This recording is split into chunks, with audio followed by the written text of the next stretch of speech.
எங்களை அதிகமாக நேசிக்கிற நல்ல ஆண்டவரே, இந்த காலை வேளைக்காக நன்றியோடு துதிக்கிறோம், ஸ்தோத்திரிக்கிறோம். ஆண்டவரே, நீர் பெரிய தேவன், பரிசுத்தர், நீதிபரர், நியாயாதிபதி, எங்களோடு கூட இருக்கிற தேவன். ஆண்டவரே, எங்களை அதிகமாக நேசிக்கிறவர், எங்களுக்காக உடைய ஜீவனையை கொடுத்தவர் சுவாமி. அதற்காக நன்றி செலுத்துகிறோம். இப்பொழுதும் கர்த்தாவே, உடைய வார்த்தையை நாங்கள் கேட்கும் பொழுது ஆண்டவரே, நீர் எங்களோடு கூட இடைப்பட வேண்டுமாக நாங்கள் ஜெபிக்கிறோம். நீர் எங்களை பலப்படுத்த வேண்டுமாக ஜெபிக்கிறோம். உடைய வார்த்தை என்னும் மன்னாவினாலே எங்களை திருப்தியாக்கணுமாக ஜெபிக்கிறோம் சுவாமி. உடைய வார்த்தையை கவனிக்கவும் ஆண்டவரே, அதன்படி எங்களை வாழ்க்கையை அமைத்துக்கொள்ளவும் எங்களுக்கு கிருபை செய்யும். அடியனை மறைத்து கர்த்தர் ஆண்டவரே, நீர் வெளிப்படும்படியாக ஜெபிக்கிறோம். ஆண்டவராகிய இயேசுவின் நாமத்தில் ஜெபிக்கிறோம் நல்ல பிதாவே, ஆமென். இன்றைக்கும் கூட வாசிக்க தெரிந்து கொள்ளப்பட்ட வேத பாடம் யோவான் 4வது அதிகாரம். சிஸ்டர் சுமதி வந்து வாசிக்கிறீங்களா? யோவான் 4 முதல் 15 வரை வாசிக்க தெரிந்து கொள்ளப்பட்ட பகுதி யோவான் 4ஆம் அதிகாரம் 4 வசனம் 15 முடிய. அவர் சமாரியா நாட்டின் வழியாய் போக வேண்டியதாய் இருந்தபடியால் யாக்கோபு தன் குமாரனாகிய யோசேப்புக்கு கொடுத்த நிலத்துக்கு அருகே இருந்த சமாரியாவிலுள்ள சீகார் எனப்பட்ட ஊருக்கு வந்தார்.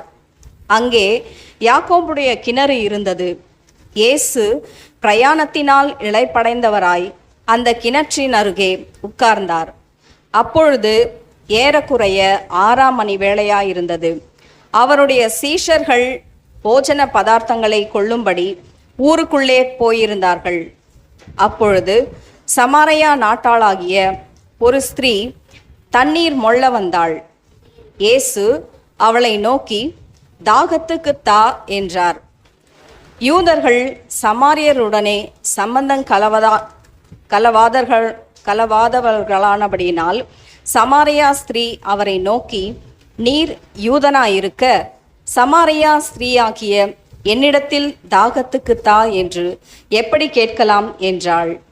இயேசு அவளுக்கு பிரதியுத்தரமாக, நீ தேவனுடைய ஈவையும் தாகத்துக்கு தா என்று உன்னிடத்தில் கேட்டவர் இன்னார் என்பதையும் அறிந்திருந்தாயானால் நீயே அவரிடத்தில் கேட்டிருப்பாய், அவர் உனக்கு ஜீவ தண்ணீரை கொடுத்திருப்பார் என்றார்.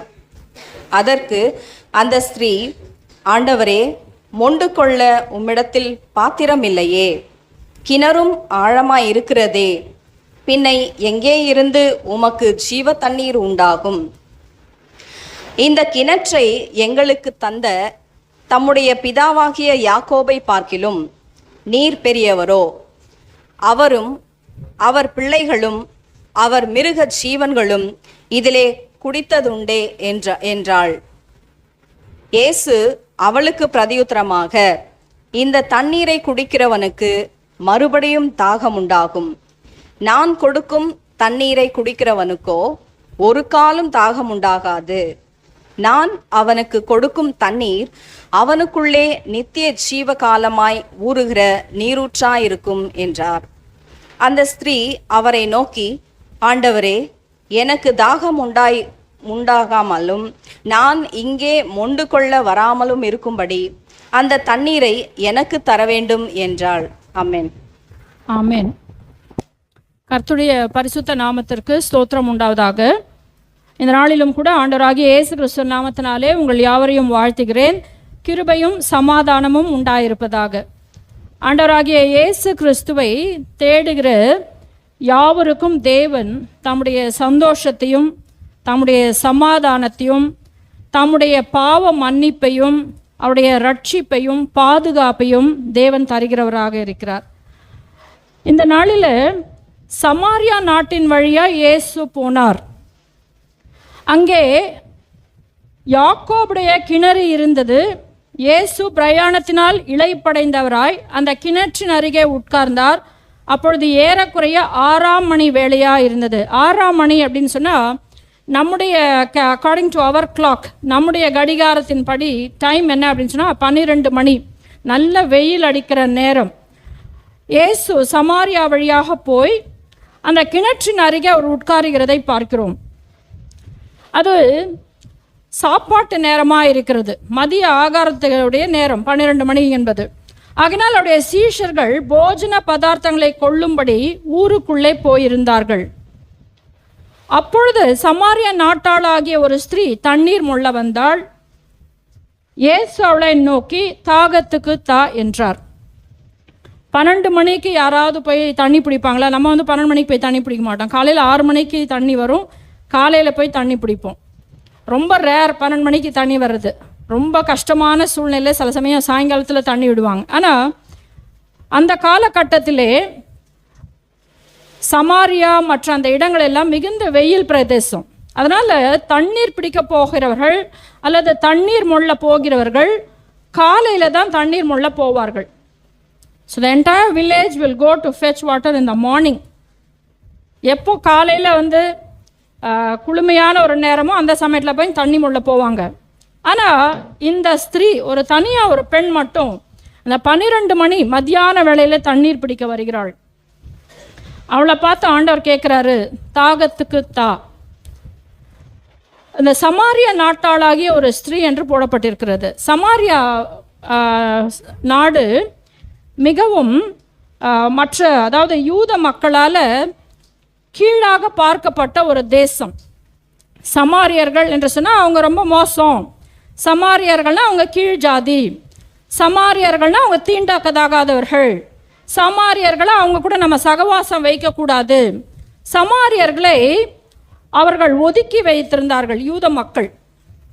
ஏன்னா யூதர்கள் யோசித்தாங்க, நம்ம தான் பெரிய ஜாதி, நாம் தான் மிகவும் தெரிந்து கொள்ளப்பட்டவர்கள், அதனால் இந்த சமாரியர்களாக ரொம்ப மோசமானவர்கள். அதுதான் அவங்களுடைய எண்ணமாக இருந்தது. இந்த சமாரிய ஸ்திரீ 12 மணி வேளையில் தண்ணீர் பிடிப்பதற்கு ஒரு காரணம் இருந்தது. காரணம் என்னன்னு சொன்னால், அவருடைய வாழ்க்கை சரியில்லாத ஒரு வாழ்க்கையாக இருந்தது. 18வது வசனத்தில் ஆண்டவராகிய இயேசு அவளை பார்த்து சொல்கிறாரு, எப்படி எனில் 5 புருஷன் உனக்கு இருந்தார்கள், இப்பொழுது உனக்கு இருக்கிறவன் உனக்கு புருஷன் அல்ல, இதை உள்ளபடி சொன்னாய் என்றார். அவளுக்கு 5 புருஷர்கள் இருந்தார்கள் என்று சொல்லி ஆண்டவராகிய இயேசு கிறிஸ்து அவளை பார்த்து சொல்கிறார். She was not living a moral life. அவர் ஒரு நல்ல ஒரு வாழ்க்கையை அவள் வாழவில்லை. அதனால் ஊர் அவளை பார்த்து ஒதுக்கி வைத்திருந்தபடினால 6 மணிக்கு ஊர் மக்கள் எல்லாம் தண்ணீர் முள்ள அவள் வரும்பொழுது இவள் போனால் அவளை தூஷிப்பார்கள். வந்துட்டியா குடத்தை எடுத்துக்கிட்டு, மூஞ்சியில் போய் இன்னைக்கு முழிக்க வேண்டியதாக போச்சு, எதுக்கு நீ வந்த என்ற ஏச்சு பேச்சுக்கள் எல்லாம் அவள் கேட்க வேண்டியதாக இருக்கும். அது மட்டும் இல்லை, அந்த மக்கள் அவளை ஒதுக்கி வைத்திருந்தார்கள். அவளுடைய வாழ்க்கை சரியில்லாதபடினாலே அந்த மக்களுடைய பார்வைக்கு ஒதுங்கி வாழ்கிற ஒரு வாழ்க்கை. ஆகையினால தான் அந்த கூட்டத்தில், ஜனக்கூட்டத்துக்கு வரும் பொழுது எல்லாரும் தண்ணீர் மொழிகிற நேரத்தில் தண்ணீர் மொள்ளாமல் 12 மணிக்கு யாரும் இருக்க மாட்டாங்க. அந்த சமயத்தில் போய் நான் தண்ணீர் மொள்ள போகிறேன் என்று சொல்லி அவர் 12 மணிக்கு தண்ணீர் மொள்ள வருகிறாள். And she had the best encounter in her life. யாருமே இருக்க மாட்டாங்க, நான் போய் தண்ணீர் மொண்டு கொள்ளலாம் என்று சொல்லி அவள் வருகிற அந்த நேரத்தில் அவர் வாழ்க்கையில் மிகப்பெரிய ஒருவரை சந்தித்தாள். ஹல்லேலூயா. நிறைய சமயத்தில் நாம் கூட ஓடி ஒளிகிற நிறைய சூழ்நிலைகள் நம்முடைய வாழ்க்கையில் வரும். எல்லார் முன்னாடியும் நான் போய் நிற்கிறதுக்கு எனக்கு தகுதி இல்லை, இல்லை எல்லார் முன்பாக போய் நிற்பதற்கு எனக்கு அருகதை இல்லை, என்னோட பேப்பர் கூட அந்த பத்திரிகையில் அந்த ஜேர்னலில் அக்செப்ட் ஆகுமா? Sometimes we hide behind our inabilities and inadequacies. நம்முடைய இயலாமைகள், நம்முடைய சூழ்நிலைகள், நம்மை பற்றியே நாம் கொண்டிருக்கிற குறைவான எண்ணங்களில் நம்ம என்ன செய்கிறோன்னா, நம்ம ஓடி ஒளிந்து கொள்கிறோம். அவளுடைய வாழ்க்கை முறை சரியாக இல்லாதபடினால அவள் ஒளிந்து கொள்ளுகிற ஒரு வாழ்க்கையை வாழ்ந்து கொண்டிருந்தாள். யாருமே இல்லாத சமயத்தில் நான் போய் தண்ணீர் மொள்ளுவேன். ஆனால் அவளை தேடி இயேசு வருகிறதை பார்க்கிறோம். ஹல்லேலூயா. when you are in the lowest of your life, when you are in the darkest situation of your life, உன்னுடைய வாழ்க்கையில் மிகவும் கடினமான மிகவும் கீழான ஒரு நேரத்தில், கைவிடப்பட்ட ஒரு சூழ்நிலையில், இல்லை இருளான ஒரு சூழ்நிலையில் இயேசு நம்மை தேடி வருகிற தேவனாக இருக்கிறார். ஹல்லேலூயா. This woman was at her lowest. அவருடைய வாழ்க்கையில் மிகவும் ஒரு குன்றி போன ஒரு வாழ்க்கையில் இருக்கிற அவளை தேடி இயேசு கிறிஸ்து வருகிறார். அன்பு செலுத்துகிற தேவன், ஆதரவு செய்கிற தேவன், இரக்கம் காட்டுகிற தேவன், தன்னுடைய ஜீவனை நமக்கு ஈவாக கொடுத்த தேவன், ஒரு காலம் கைவிடாத தேவன். ஹல்லேலூயா. ஊராரெல்லாம் அவளை கைவிட்டுட்டாங்க. அவருடைய சொந்தக்காரர்கள் எல்லாம் கைவிட்டுட்டார்கள். 5 புருஷர்கள் என்று சொல்லும்பொழுது, முதல் புருஷன் விட்டுட்டான், 2வது புருஷன், 2வது புருஷனும் விட்டுட்டான், 3வது புருஷன், 3வது புருஷனும் விட்டுட்டான், 4வது புருஷன். அவளுக்கு என்று சொல்லிக்கொள்ள ஒரு தகுதியான வாழ்க்கை இல்லை. ஆனால் அவளையும் இயேசு தேடி வருகிறதை பார்க்கிறோம். ஹல்லேலூயா. இந்த சமாரியர்களை யூத மக்கள் சேர்த்து கொள்ள மாட்டார்கள். அதனால தான் அவள் சொல்றா, தாகத்து தா என்று இயேசு கேட்ட பொழுது, யூதர்கள் நீர் யூதனாய் இருக்க சமாரிய ஸ்திரீயாகிய என்னிடத்தில் தாகத்துக்கு தா என்று எப்படி கேட்கலாம்? ஏன்னா யூதர்கள் சமாரியருடனே சம்பந்தம் கலவாதவர்கள். ஹல்லேலூயா. யூதர்கள் என்ன செய்ய மாட்டாங்களா? சமாரியர்களோடு சம்பந்தம் கலக்க மாட்டாங்க, அவங்களோட பேச மாட்டாங்க, அவங்களோட ஃப்ரெண்ட்ஷிப்பாக இருக்க மாட்டாங்க, நட்பாக இருக்க மாட்டாங்க, அவங்க வீட்டில் தண்ணி வாங்கி குடிக்க மாட்டாங்க, அவங்க வீட்டில் சாப்பிட மாட்டாங்க, அவங்க தட்டை தொட மாட்டாங்க. அவங்க தட்டில் போய் நான் எப்படி சாப்பிட்றது, அவங்க வீட்டில் போய் நான் எப்படி தண்ணி வாங்கி குடிக்கிறது? இன்றைக்கும் அநேக வேளையில் நாம் நம்முடைய ஜாதியை பற்றி பெருமையாக பேசுகிறோம். தேவ பிள்ளைகள் தான், இயேசுவை ஏற்றுக்கொண்டு இருக்கிறோம். ஆனாலும் நாங்கள் அந்த ஜாதி, அவங்க இந்த ஜாதி. இயேசுவுக்குள்ளே there is no casteism. ஆண்டவருடைய வார்த்தை சொல்லுகிறது, இயேசு கிறிஸ்துவுக்குள்ளே யூதன் என்றும் கிரேக்கன் என்றும் இல்லை, ஆண் என்றும் பெண் என்றும் இல்லை. there is no Jew, there is no Gentile. யூதர்கள் பெரியவர்கள் என்று யோசித்து கொண்டிருந்தாங்க. ஆனால் ஆண்டவர் சொல்றாரு, யூதரும் இல்லை, கிரேக்கனும் இல்லை. there is no distinction. ஆண்டவருடைய பிள்ளைகள் ஜாதி பார்க்கறது அல்லது ஜாதி பார்க்குற காரியத்தை ஆண்டவருக்கு இஷ்டமில்லாத காரியம். யூதர்கள் சமாரியர்களோடு சம்பந்தம் கலக்கவில்லை. ஏன்னா அவங்க சமாரியர்களை வந்து ரொம்ப கம்மியாக யோசித்தாங்க. அவங்க வந்து they are not up to our standard, அவங்களுக்கும் நமக்கும் ஒத்து வராது. நிறைய வேளை நம்ம நினைக்கிறோம் இல்லையா, அவங்களுக்கும் எனக்கும் ஒத்து வராது. நீ தேவனுடைய பிள்ளையாக இருந்தால் உனக்கும் அவங்களுக்கும் ஒத்து போகிறதோ இல்லையோ நட்பாக இருக்க முடியும். நிறைய காரியத்தில் நம்ம நினைக்கிறோம், அந்த ஜாதி இந்த ஜாதி, நாங்கள் எப்படி சம்பந்தம் கலக்கிறது? கர்த்தருடைய பிள்ளைகளுக்கு ஜாதி இல்லை.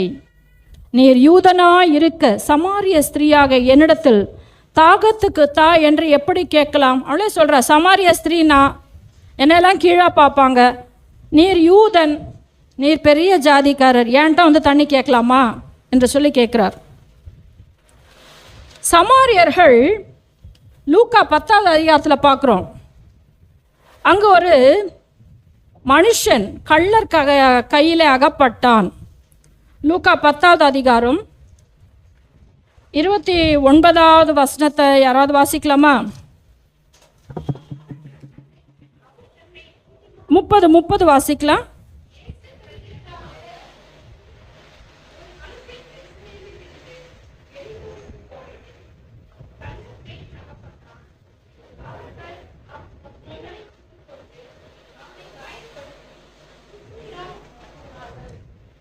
ஒரு மனுஷன் எருசலேமிலிருந்து எரிகோவுக்கு போகையில் கள்ளர் கையில் அகப்பட்டான். அவர்கள் அவன் வஸ்திரங்களை உரிந்து கொண்டு அவனை காயப்படுத்தி குற்றுயிராக விட்டு போனார்கள். பாருங்க, ஒரு மனுஷனுக்கு நம்ம பாஷையில் சொல்லணும்னா திருடங்க வந்து அடித்து போட்டாங்க, அவன் ரோட்டில் கிடக்கிறான், குற்றுயிரும் கொலையுயிரமாக கிடைக்கிறான். அந்த சமயத்தில் தற்செயலாக ஒரு ஆசாரியர் வர்றார். ஆசாரியர் பெரிய வேலை செய்கிறவர், லைக் அ பாஸ்டர்.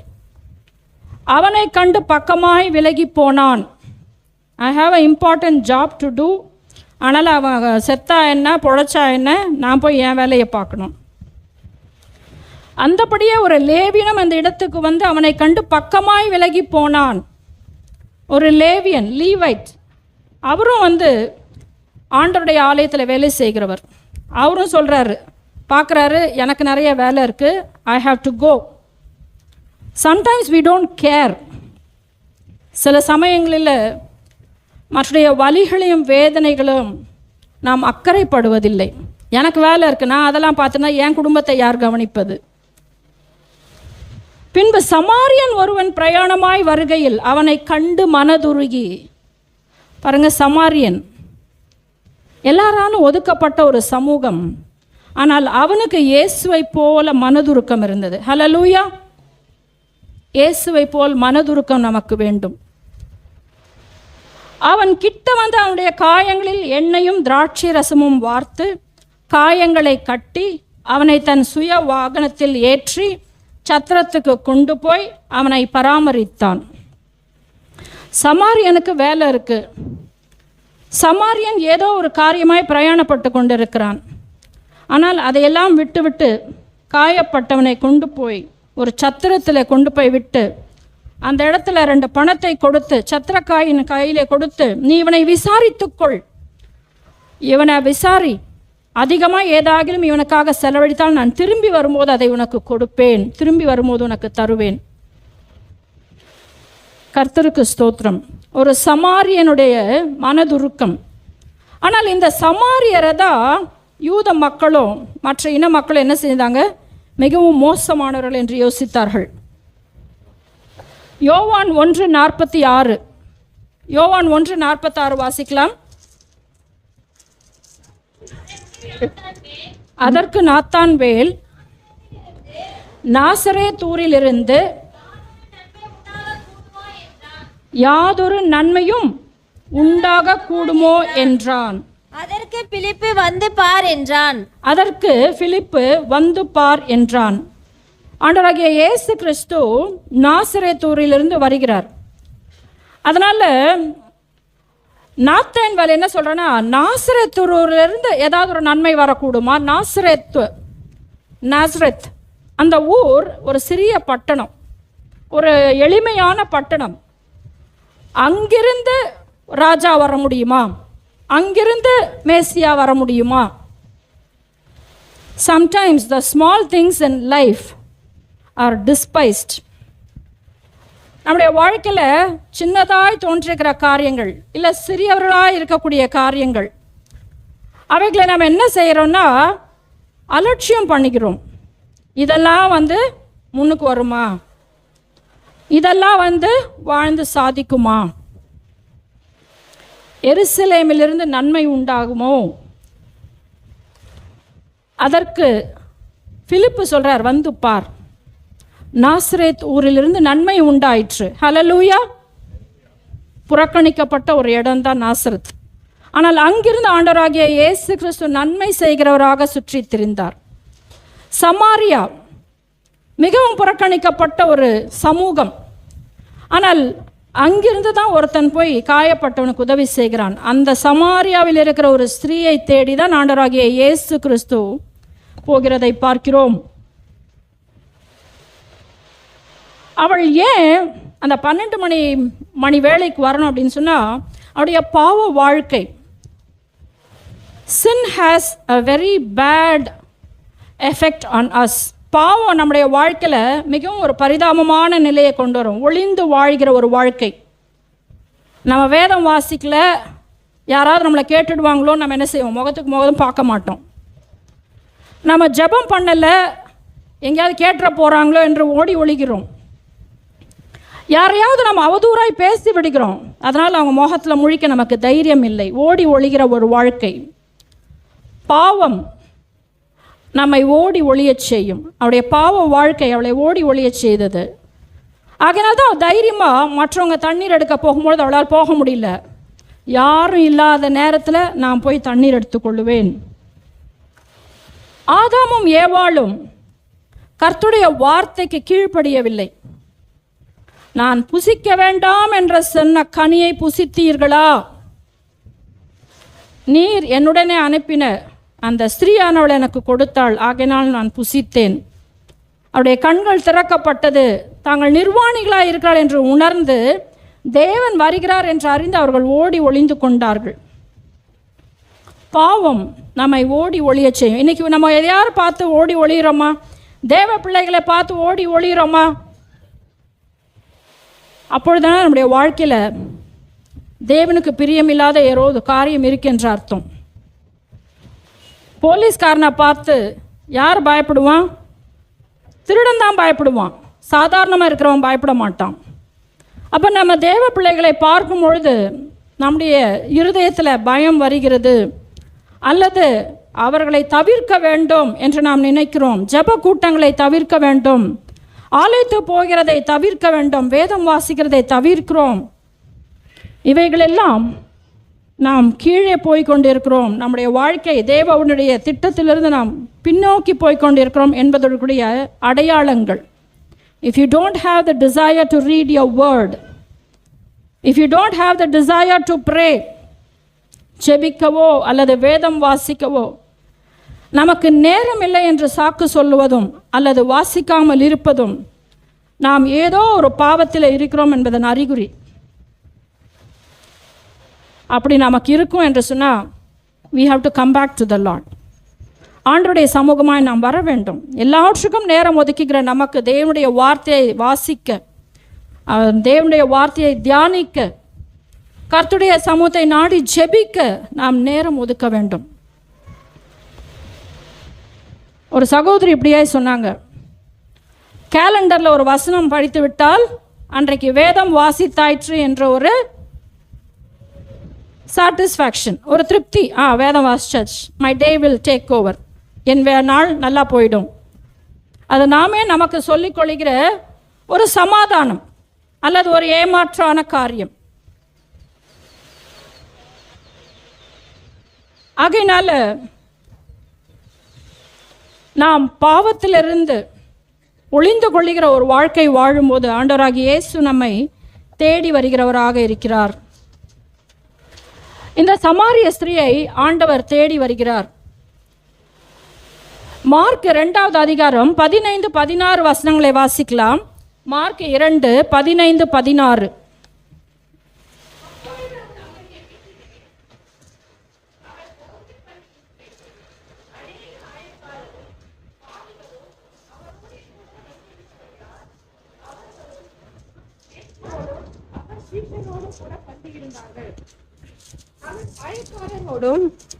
பாவிகளோடும் போஜனம் பண்ணுகிறதை வேத பாரகரும் பரிசேயரும் கண்டு அவருடைய சீஷரை நோக்கி, அவர் ஆயக்காரரோடும் பாவிகளோடும் போஜன பானம் பண்ணுகிறது என்னவென்று கேட்டார்கள். இங்கு இயேசு கிறிஸ்து லேவியன் ஆயத்துறையில் உட்கார்ந்திருக்கிறதை கண்டு என் பின் சென்று வா என்று சொன்னார். அவன் எழுந்து அவருக்கு பின் சென்றான். அப்பொழுது அவனுடைய வீட்டிலே அவர் போஜன பந்தி இருக்கையில் அநேக ஆயக்காரர் பாவிகளும் அவரோடு கூட வந்திருந்தபடியால் அவர்களும் இயேசுவோடு அவர் சீஷரோடு கூட பந்தி இருந்தார்கள். We see Jesus having fellowship with sinners. பாவிகளோடு ஆயக்காரர் ஒரு பந்தி இருக்கிறத பார்க்குறோம். ஆனால் அங்கே இருக்கிறவங்க என்ன சொல்கிறாங்கன்னா, இயேசு ஏன் ஆயக்காரரோடும் பாவிகளோடும் போஜன பானம் பண்ணுகிறார்? ஆனால் இயேசு அதற்கு ஒரு பதில் சொல்கிறார். பிணியாளிகளுக்கு வைத்தியன் வேண்டியதை அல்லாமல் சுகம் உள்ளவர்களுக்கு வேண்டியதில்லை, நீதிமான்களை அல்ல பாவிகளையே மனம் திரும்புகிறதற்கு அழைக்க வந்தேன். ஹல்லேலூயா. மனம் திரும்ப வேண்டிய அவசியமில்லாத 99 நீதிமான்களை அல்ல, மனம் திரும்ப வேண்டிய ஒரு பாவி நிமித்தமே நான் வந்தேன் என்று சொல்லி ஆண்டவராகிய இயேசு சொல்கிறார். இப்போ நான் வாசிச்ச அந்த இடத்துல ஒரு ஸ்திரீ, ஒரு சமாரிய ஸ்திரீயை தேடி ஆண்டவர் போகிறார். இந்த இடத்துல மார்க் 2 நாம் பார்க்குறோம், ஆயக்காரரோடும் பாவிகளோடும் அவர் போஜன பானம் பண்ணுகிறார். நிறைய வேளையில் நாம் என்ன செய்கிறோம், அவங்களோடலாம் நான் உட்கார்ந்து சாப்பிட மாட்டேன், அவர்களோடெல்லாம் நான் உட்கார்ந்து சாப்பிட மாட்டேன். ஆனால் இயேசுடைய முன் மாதிரி அவர் ஆயக்காரரோடும் பாவிகளோடும் போஜன பானம் பண்ணுகிறார். அதற்கு காரணம் என்ன? பிணியாளிகளுக்கு வைத்தியம் வேண்டியதே அல்லாமல் சுகமுள்ளவர்களுக்கு வேண்டியதல்ல, நீதிமான்களை அல்ல பாவிகளையே மனம் திரும்புவதற்கு அழைக்க வந்தேன். இதுதான் ஆண்டவருடைய காரியமாக இருக்கிறது. கலாத்தியர் 3:27-28 வாசிக்கலாம். கலாத்தியர் 3:27-28.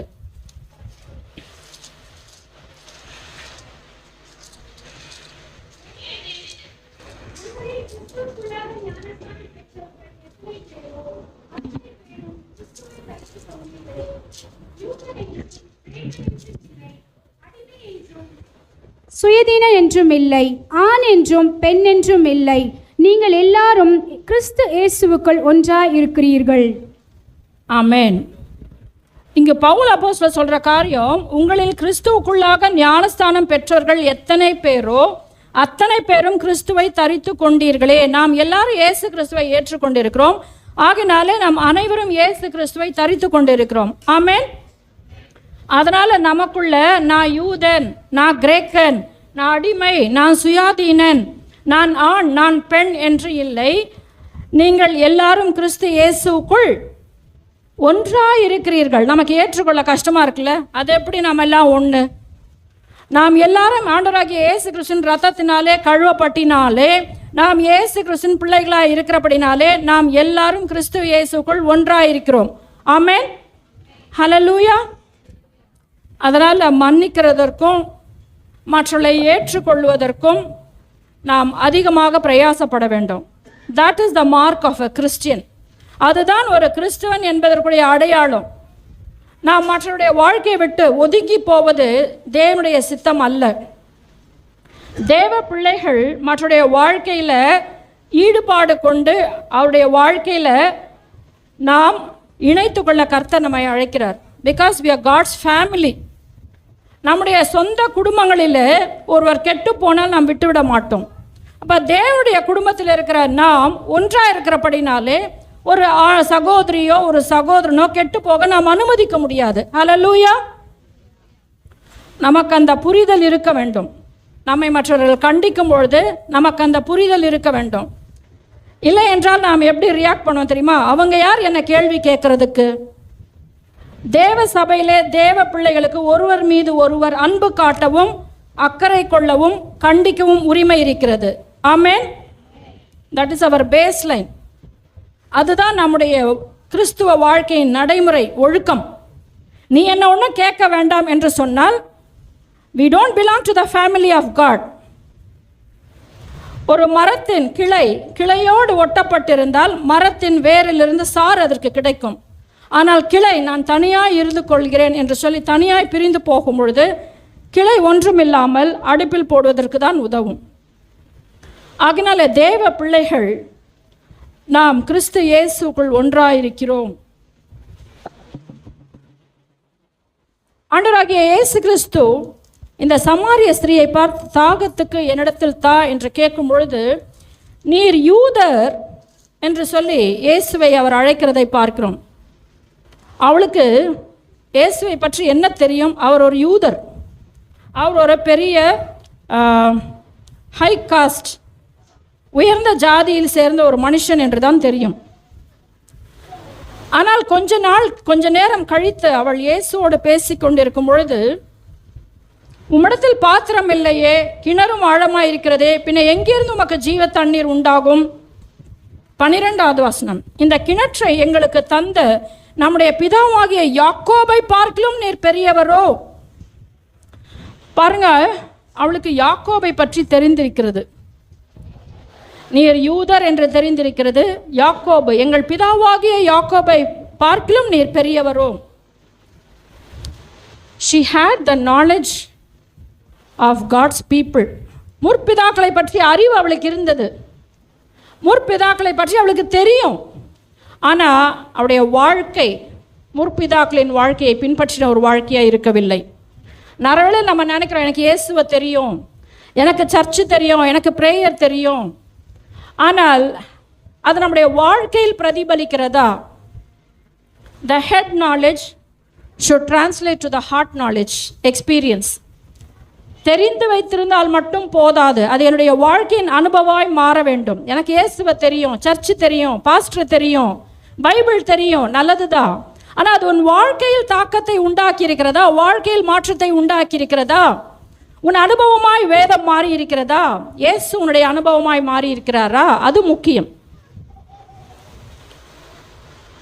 அவளுக்கு யாக்கோபை தெரிந்திருந்தது, யாக்கோபின் கிணறு இது என்று தெரிந்திருந்தது. அவரும் அவர் பிள்ளைகளும் அவர் மிருகஜீனங்களும் இதில் குடித்ததுண்டே என்றாள். அவளுக்கு வரலாறு தெரிந்திருந்தது, முற்பிதாக்குடைய வரலாறு அவளுக்கு தெரிந்திருந்தது. ஆனால் அவளுடைய வாழ்க்கை முறை மாறவில்லை. ஆகையினால வேதம் தெரியும் என்பது ஒரு காரியம், வேதத்தின்படி நடப்பது என்பது தேவையான காரியம். வேத பண்டிதராய் இருப்பது காரியம் அல்ல, வேதத்துக்கு கீழ்ப்படிகளாய் இருப்பது முக்கியம். இயேசு அவளுக்கு பிரதியுத்தரமாக, இந்த தண்ணீரை குடிக்கிறவனுக்கு மறுபடியும் தாகம் உண்டாகும், நான் கொடுக்கும் தண்ணீரை குடிக்கிறவனுக்கு ஒரு காலும் தாகம் உண்டாகாது. நான் அவனுக்கு கொடுக்கும் தண்ணீர் அவனுக்குள்ளே நித்திய ஜீவகாலமாய் ஊறுகிற நீரூற்றாய் இருக்கும் என்றாள். அந்த ஸ்திரீ அவரை பார்த்து, எனக்கு தாகம் உண்டாகாமலும் நான் இங்கே மொண்டு கொள்ள வராமல் இருக்கும்படி அந்த தண்ணீரை எனக்கு தர வேண்டும் என்றாள்.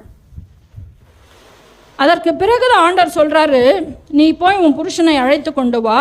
பிறகு அவள் சொல்கிறா, எனக்கு புருஷன் இல்லை. ஆண்டவர் சொல்கிறார், ஆமாம் உனக்கு 5 புருஷர்கள் இருந்தார்கள், இப்பொழுது இருக்கிறவனும் உனக்கு புருஷன் இல்லை, நீ உள்ளபடி சொன்னாய் என்றாள். அதற்கு அவள் இயேசுவை பார்த்து சொல்கிறார், ஆண்டவரே நீர் தீர்க்கதரிசி என்று காண்கிறேன். முதல்ல இயேசுவை நீர் யூதர் என்று சொல்கிறாள். இப்பொழுது இயேசுவை அவள் பார்த்து, நீர் தீர்க்கதரிசி என்று காண்கிறேன். இயேசுவோடு கொஞ்ச நேரம் அவள் நேரத்தை செலவு பண்ண பிறகு, the little time she spent with Jesus brought revelation to her. அவளுக்கு ஒரு வெளிப்பாட்டை கொண்டு வந்தது.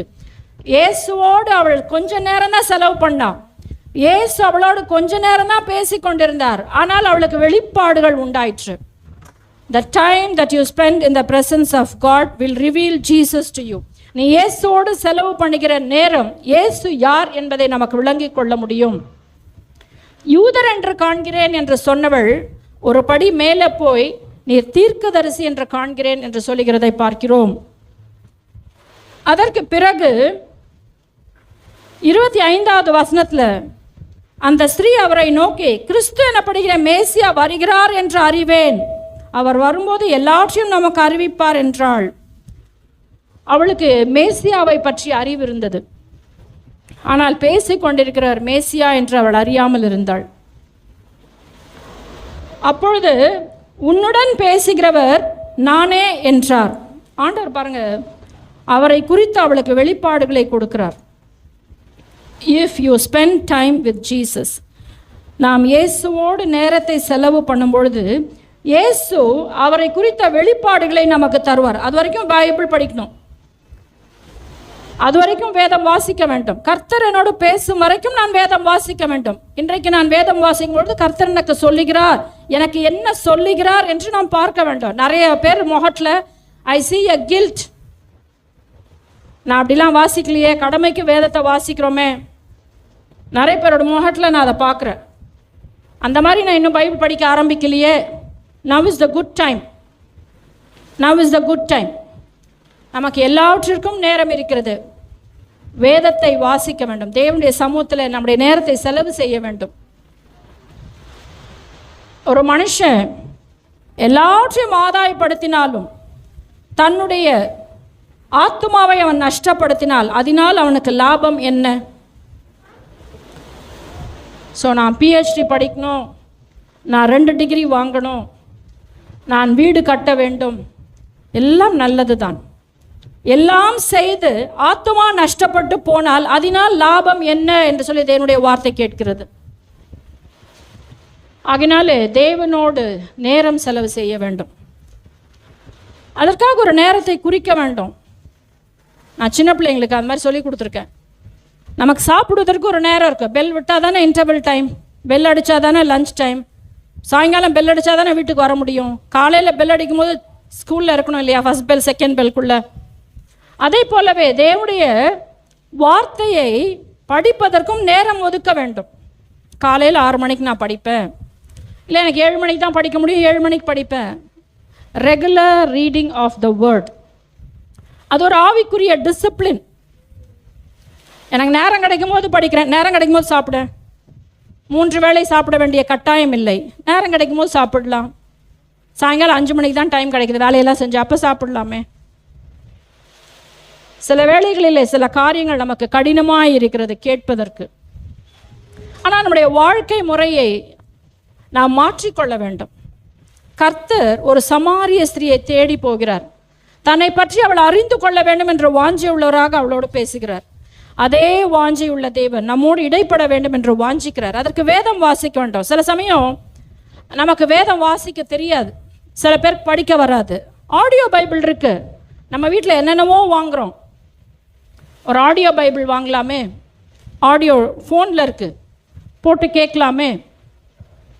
இவைகளெல்லாம் நாம் முயற்சி எடுக்க வேண்டும். நம்முடைய அம்மா அப்பாவுக்கு படிக்க தெரியாதுன்னா ஃபோனில் நல்லா யூஸ் பண்ணக்கூடிய சின்ன பிள்ளைங்க என்ன செய்யலாம், அம்மா அப்பாவுக்கு ஆடியோ பைபிள் போட்டு காலையில் கேளுங்க.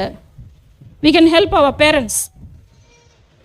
வயதானவர்கள் படிக்க தெரியல, கண்ணு தெரியல, ஆடியோ பைபிள். அதோடு கூட 29வது வசனத்தை பார்க்கிறோம். நான் செய்த எல்லாவற்றையும் ஒரு மனுஷன் எனக்கு சொன்னார், அவரை வந்து பாருங்கள், அவர் கிறிஸ்து தானோ என்றாள். பாருங்க, she came to the ultimate. இயேசு யார் என்று அவள் கண்டுபிடித்து விட்டாள். அவள் கிறிஸ்து என்று சொல்லி அவள் கண்டுபிடித்து விட்டாள். ஹல்லேலூயா. இயேசுவோடு அவள் நேரம் செலவிட்டதனாலே அவர் யூதர் என்று யோசித்து கொண்டிருந்தவள், அவரை பார்த்து இவர் தீர்க்கதரிசி என்று கண்டவள், இப்பொழுது அவர் கிறிஸ்து தானோ என்று கண்டு கொண்டாள். ஹல்லேலூயா. இயேசுவோடு நாம் நேரத்தை செலவு பண்ணும் பொழுது இயேசுவை பற்றி அநேக காரியங்களை நாம் கற்றுக்கொள்ள முடியும். அவர் எப்படிப்பட்டவர் நமக்கு தெரியும். அவர் அன்புள்ளவர், மன்னிக்கிறவர். நம்ம இன்னும் மேலோட்டமாக இருக்கிறோம். அன்புள்ளவர், மன்னிக்கிறவர். அவர் சிட்சிக்கிறவர், தண்டிக்கிறவர், கண்டிக்கிறவர். சில சமயத்தில் ஆண்டோடைய வார்த்தை சொல்லுது, அவர் தூற்றுக்கொலை கையில் வச்சிருக்காராம், மரத்துக்கு கீழே கத்தி வைக்க, the axe is laid at the bottom of the tree. அப்படின்னா அவர் மரத்தை வெட்டும்படிக்கு கோடாரியை கையில் வைத்து கொண்டு இருக்கிறாராம்.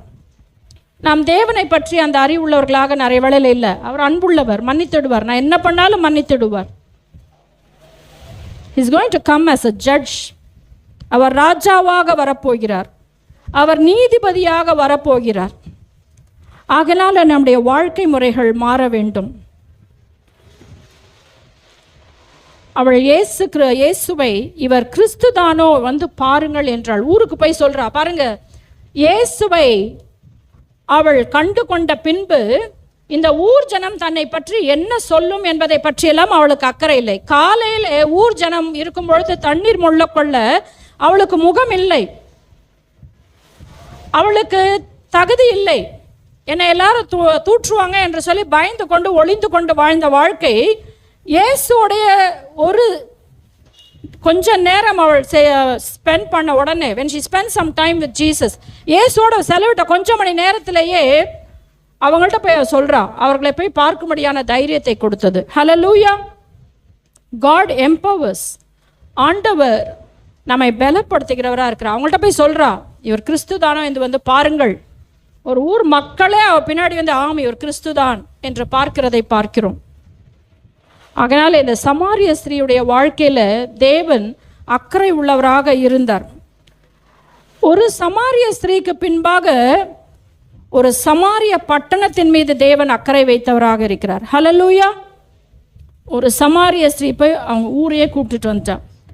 இன்றைக்கும் நம்முடைய கிராமங்களில், நம்முடைய இருக்கிற இடங்களில் நம்ம ஒரு குடும்பமாக இருக்கலாம், ஆனால் உன் ஒரு குடும்பத்துக்கு முன்பாக உன் கிராமத்தை கர்த்தர் பார்க்கிறார். ஹல்லேலூயா. உன் மூலமாய் ஒரு கூட்டம் ரட்சிக்கப்பட வேண்டும், இயேசுவை கிறிஸ்துதான் என்று அறிய வேண்டும் என்று தேவன் சித்தம் உள்ளவராக இருக்கிறார். ஆனால் we have to do the work. நாம் அதற்காக உழைக்க வேண்டும். நம்முடைய வாழ்க்கையெல்லாம் நம்முடைய பிரச்சனைகளிலிருந்து மாறி இருக்கிறது, நம்முடைய கடினமான சூழ்நிலைகள் மாறி இருக்கிறது, கர்த்தர் மாற்றி இருக்கிறார். ஆனால் நாம் என்ன செய்கிறோம்? எல்லாம் சுகமான பிறகு மற்றவங்களுக்கு இயேசுவை பற்றி சொல்லுவதிலே நமக்கு அக்கறை போயிற்று. சொன்னால் கேட்க மாட்டேங்கிறாங்க. ஒரு காலத்தில் நாமும் அப்படி தானே இருந்தோம். சொன்னால் கேட்கலையே. எத்தனை முறை இயேசுவை பற்றி எனக்கு அறிவித்தார்கள், நான் கேட்கவில்லை. ஆனால் ஒரு நாள் கர்த்தர் என்னை பிடித்தார். சொல்ல வேண்டிய பொறுப்பும் ஆத்துமாக்களை ஆதாயப்படுத்த வேண்டிய கடமையும் நம்மேல் விழுந்த கடமையாக இருக்கிறது. ஹல்லேலூயா. ஆனால் தேவனுக்கு முன்பாக ஒரு பொருத்தனை பண்ணலாம். ஆண்டவரே, நான் உம்மை பற்றி அறிவிப்பேன், ஆத்துமாக்களை ஆதாயப்படுத்துவேன். 4 முறை வான்னு சொன்ன, சர்ச்சுக்கு வரல, 5ஆவது முறை சொல்லி சொல்லி பார்க்குறேன், வரல, மறுபடியும் போய் சொல். கர்த்தருக்காக ஆத்துமாக்களை ஆதாயம் பண்ணுகிறவர்கள் ஞானவான்கள் என்று சொல்லி தேவனுடைய வார்த்தை சொல்லுகிறது. You did not accept Jesus because your life is become all good. உன் வாழ்க்கை எல்லாம் சரியாகிவிட வேண்டும் என்பதற்காக நீ இயேசுவை ஏற்றுக்கொள்ளவில்லை. இயேசுக்காக ஆத்துமாக்களை ஆதாயப்படுத்த வேண்டும் என்று இயேசு நம்மை தேடி வந்திருக்கிறார். அதனால இயேசுக்காக ஆத்தும ஆதாயம் செய்கிற பணியை நாம் செய்யும்படியாக கர்த்தருக்கு ஒப்பு கொடுப்போம். இந்த சமாரியா ஸ்திரீ, she was an outcast. அவருடைய சொசைட்டியில் அவளுக்கு மதிப்பில்லை, ஒன்றும் இல்லை. ஆனால் இன்னைக்கு பாருங்க, ஒரு பெரிய சமாரிய தேசத்தையே கர்த்தருக்கு பின்பாக, ஒரு ஊரையே அவ கர்த்தருக்கு பின்பாக திருப்பினாள். அதனால கர்த்தருடைய கரத்தில் நம்முடைய வாழ்க்கையை ஒப்பு கொடுக்கலாம். ஆண்டவரே, நான் என்ன செய்ய சித்தமாக இருக்கிறேன் சுவாமி, உம்மை பற்றி நான் அறிவிக்க வேண்டும். அது நம்மேல் விழுந்த கடமையாக இருக்கிறது. அது பாஸ்டர் செய்வார், வெங்கடேஷ் பிரதர் செய்வார், இல்லை வேற ஏதாவது ஒரு பிரதர் செய்வார், இல்லை, இயேசுவை ஏற்றுக்கொண்ட எல்லார் மேல் விழுந்த கடமை to go and proclaim the gospel. இயேசுவை பற்றி அறிவித்து மற்றவர்களை ஆதாயப்படுத்த வேண்டியது. இன்னைக்கு தீர்மானம் செய்யலாம், ஆண்டவரே, நான் இயேசுவே உம்மை பற்றி என் பக்கத்து வீட்டில் அக்கத்து வீட்டில் என் ஃப்ரெண்ட்ஸ்க்கு நான் சொல்லுவேன். I will call them to the church. அவர்களை உம்முடைய பாதையில் நான் நடத்துவேன் என்று சொல்லி கர்த்தருடைய சமூகத்தில் நம்மை ஒப்பு கொடுக்கும் பொழுது கர்த்தர் நம்மை ஆசீர்வதிப்பார். God bless you. ஆண்டவருடைய நாமத்துக்கு மகிமையாக ஆண்டவர் சவுலோடு பேசுகின்றார். முள்ளில் உதைக்கிறது உனக்கு கடினமா? சவுலே சவுலே, நீ ஏன் என்னை துன்பப்படுத்துகிறாய் என்று ஆண்டவர் கேள்வி எழுப்பினார். ஆண்டவரை அறியாதவனாக ஆண்டவரை பார்த்து விதமாக பேசினான். ஆண்டவரே, நீர் யார்? ஆண்டவரே, நீர் என்ன செய்ய சித்தமாயிருக்கின்றீர்? என்னை அர்ப்பணிக்கிறேன் என்று ஆண்டவருக்காக தன் வாழ்க்கை அர்ப்பணித்தான். ஆண்டவர் இந்த உலகத்திலே அவருடைய பணியை துவங்கி இருக்கின்றார். அவர் ஊழியத்தை துவங்கி இருக்கின்றார். அந்த ஊழியத்தை செய்வதற்காக உன்னையும் என்னையும் ஆண்டவர் அழைத்திருக்கிறார். எத்தனை பேர் கை தூக்கி சொல்ல முடியும்? I have called to do his service. அவருடைய சேவை செய்வதற்காக நான் அழைக்கப்பட்டிருக்கின்றேன். ஏதோ உட்கார்ந்து கைத்தட்டு பாட்டு ஜெபம் பண்ணி ஸ்தோத்திரம் அல்லேலூயா ஆத்திரமா வெளியே ஓடுறதுக்காக அல்ல. என் சேவை என் ஆண்டவருக்கு தேவை. எல்லாம் சொல்லுங்க, என் சேவை ஆண்டவருக்கு தேவை. சத்தமா சொல்லாமா? என் சேவை ஆண்டவருக்கு தேவை. யாரை நான் அனுப்புவேன்? யார் என் காரியமாய் போவான்? ஆண்டவர் அழைப்பு கொடுக்கின்றார். இன்றைக்கு நல்ல செய்தி கேள்விப்பட்டோம். சமாரியர்கள் சம்பந்தம் கலவாதவர்கள், இனக்குழுக்களாக பிரிந்து வாழ்ந்தார்கள், அன்டச்சபிள் பீப்புள். ஆனால் ஆண்டவர் அந்த மக்களைத்தான் தேடி வந்தார். நம்முடைய சபையில பல சாதியம் அடிப்படையில் நாம் வந்திருக்கின்றோம். இங்க உள்ள வந்து நம்ம ஜாதி பார்த்தா நல்லவங்களா? நம்மெல்லாம் சொல்லுங்க, நான் ஜாதி பார்க்க மாட்டேன். வாயே திறக்க மாட்டேன்றீங்க. நான் அவங்க வீட்டில் சாப்பிட மாட்டேன், அவங்க வீட்டுக்கு வரமாட்டேன், ஏன்னா அவங்க கீழ் ஜாதி. வேதம் சொல்லுகிறது. ஒரு பகுதி வாசனம் ஜெபம் பண்ணி முடிக்கலாம். கலாத்தியர்கள் நிருபம் 3ஆம் அதிகாரம் 26, 27, 27, 28. ஆண்டவர் அப்போஸ்தலனாகிய பவுலடிகள் மூலமாக சத்தியத்தை வெளிப்படுத்துகிறார். யாருன்னா ஒருத்தர் வாசிங்க பார்க்கலாம். நீங்கள் எல்லாரும் இயேசுவை பற்றும் விசுவாசத்தினால் தேவனுடைய பிள்ளைகளாயிருக்கிறீர்களே. ஏனெனில் உங்களில் சபையில் கிறிஸ்துவுக்குள்ளாக ஞானஸ்நானம் பெற்றவர்கள் எத்தனை பேரோ, திருமுழுக்கு பெற்றவர்கள் எத்தனை பேர்களோ அத்தனை பேர்களும் கிறிஸ்துவை தரித்துக் கொண்டீர்களே. கிறிஸ்துவை இயேசுவை தரித்துக் கொண்டீர்களே. யூதன் என்றும் கிரேக்கன் என்றும் இல்லை, அடிமை என்றும் சுயாதீனம் என்றும் இல்லை, ஆண் என்றும் பெண் என்றும் இல்லை.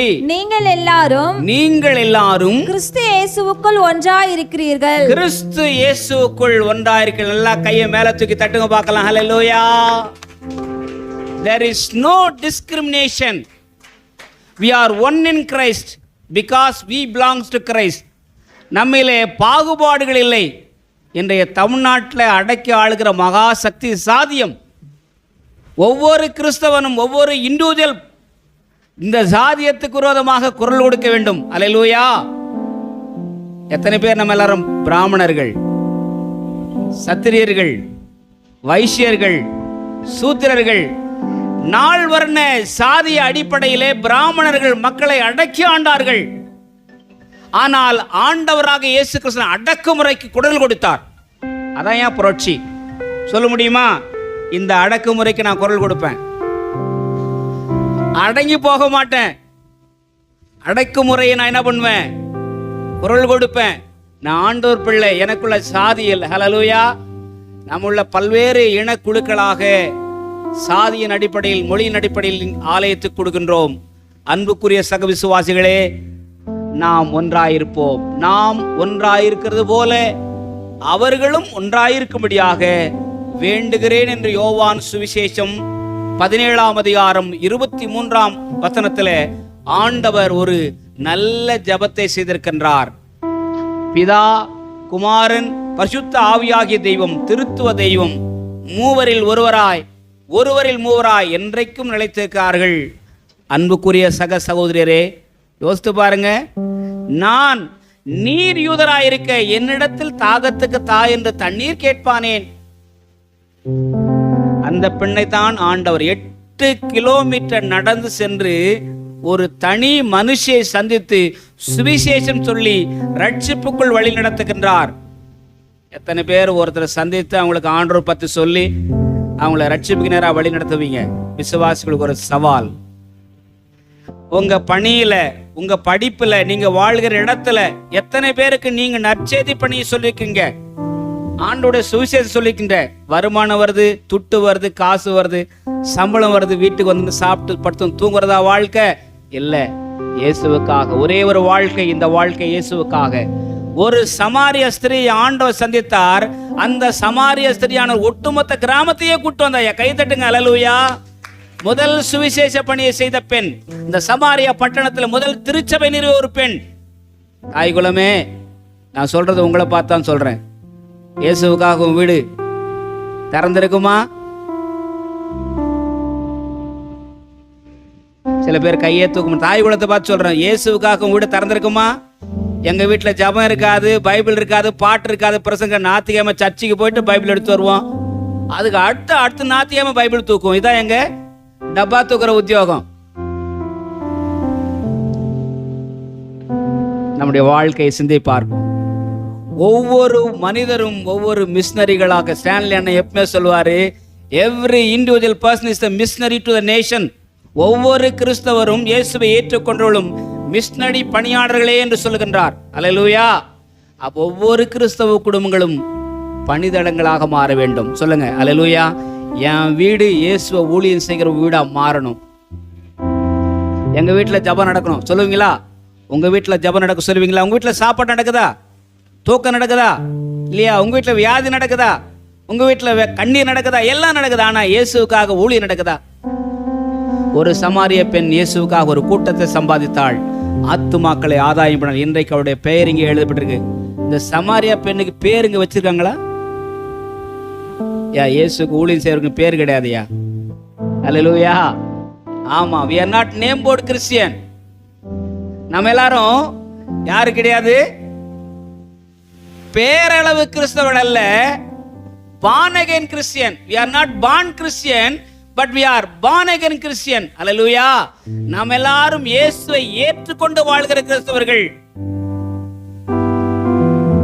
இந்த விசுவாச அடிப்படையில் இன்னைக்கு ஒரு முயற்சி எடுப்புமே. என்ன அர்த்தி? எங்க மாமனார் மட்டும் இல்லை, எங்க ஊர்ல இருக்கிற மக்களுக்கு ஒரு சவால். என்னாமலே எங்க வீட்டுக்கார் மட்டும் இல்லை, எங்க மாமியாரும் சர்ச்சுக்கு வரணும். வரலன்னா ஆண்டவர் என் கணக்குல வச்சிருப்பாரு. என்ன வினோதினி? கர்த்தருக்கு ஸ்தோத்திரம். ஒரு கூட்டத்தை இயேசுக்கு சொந்தமாக்க சகோதரனே சகோதரி ஆண்டவர் அழைக்கின்றார். ஆண்டவர் செய்த மிஷனரி பணியை இன்றைக்கு நம்முடைய கரங்களில் ஆண்டவர் கொடுத்திருக்கிறார். கர்த்தருக்கு மகிமை செலுத்துவோம். மந்தையில் சேராடுகளே,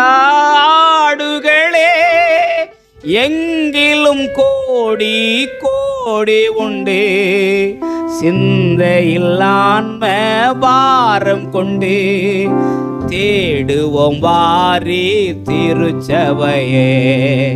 மந்தையில் சேரா ஆடுகளே அழைக்கிறாரேசே, அவரிடம் பேசே நடத்திடுவா. அழைக்கிறாரேசே, அவரிடம் பேசே நடத்திடுவா. சொல்லப்பட்டிராத இடங்களுண்டு, என்னை அங்கு சொல்ல இங்கு ஆட்கள் உண்டு. சொல்லப்பட்டிராத இடங்களுண்டு, என்னை அங்கு சொல்ல இங்கு ஆட்கள் உண்டு. எத்தனை பேர் சொல்ல முடியும்? என்னை அனுப்பும் ஆண்டவரே, நம்ம ஊழியக்காரியா மாறும் ஆண்டவரே, ஊழியம் செய்கிறவளா என்னை மாற்ற ஆண்டவரே. சமுதாயத்தில் பாதிக்கப்பட்டவள் தான், புறக்கணிக்கப்பட்டவள் தான், ஏற்றுக்கொள்ளப்படாதவள் தான், நொடுக்கப்பட்டவள் தான். சமுதாயமே அங்கீகரிக்காவிட்டாலும் இயேசு என்னை அங்கீகரித்து ஏற்றுக்கொண்டார். அவருடைய இரத்தம் விலைக்கிரயமாக எனக்காக சிந்தப்பட்டது. 4 கணவன்மார்களுக்கு நான் வாழ்ந்ததை பார்க்கலாம். இந்த ஒரு தீர்க்கதரிசி இயேசுக்காக என் வாழ்க்கை அர்ப்பணிக்கிறேன் என்று ஆண்டவருக்கு ஒப்பு கொடுத்தால் கண்களை மூடலாமா? சொல்லாமா? அழைக்கிறாரேசு, அவரிடம் பேசு நடத்திடுவா. எல்லாம் சேர்த்து பாடுங்க. அழைக்கிறாரேசு, அவரிடம் பேசு நடத்திடுவா. ஆமென். என் ஆத்துமாவே கர்த்தரை ஸ்தோத்திரி, முழு உள்ளமே பரிசுத்த நாமத்தை ஸ்தோத்திரி. என் ஆத்துமாவே கர்த்தரை ஸ்தோத்திரி, கர்த்தர் செய்த சகல உபகாரங்களை மறவாதே. ஆமென். நம்முடைய ஆண்டவராகிய இயேசு கிறிஸ்துவின் கிருபையும் பிதாவாகிய இதனுடைய அன்பும் தூய ஆவியானுடைய அருளும் ஆசியும் நாம் அனைவரோடும் வரத்தடைப்பட்ட கர்த்தருடைய பிள்ளைகள் ஒருவரோடு கூட இன்றும் என்றும் சதா காலத்தில் நிலைத்திருப்பதாக. ஆமென். தாசரே இத்தாரணியை அன்பா இயேசுவுக்கு சொந்தமாக்குவோ. தாசரே இத்தாரணியை அன்பார் இயேசுவுக்கு சொந்தமாக்குவோ.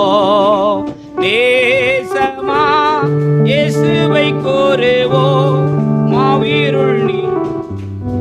மாவீருள் நீக்குவோ, வெளிச்சம் வீசுவோ.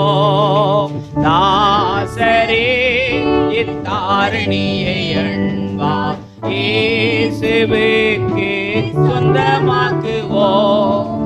God bless you all. கர்த்தர் உங்களை ஆசீர்வதிப்பாராக. ஒருவரை ஒருவர் வாழ்த்தி சமாதானத்தோடு சென்று வாருங்கள். God bless you.